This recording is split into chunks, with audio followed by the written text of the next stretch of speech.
பரிசு பெற்றவனா, அப்பனுக்கே பாடம் சொன்னவனா, கார்த்திகை பெண்ணிடம் வளர்ந்தவனா, தேன் தமிழ் காத்த தெய்வமா, மயூர வாகனத்தில் வருபவனாம், சித்தாதி சித்தனா, சஷ்டி கவசம் கொண்டவனாம்.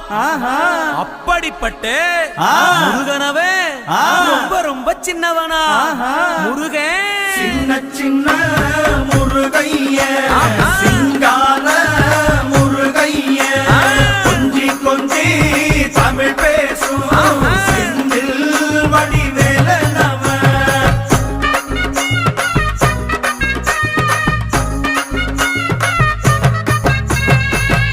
குன்றக்குடியான் என்பார், பழனிமலைநாதன் என்பார், வடபழனி ஆண்டவன் என்பார், சரவண பவன் என்பார், நிமலன் சுவாமி என்பார், தண்டாயுதபாணி என்பார், கலியுகவரதன் என்பார்.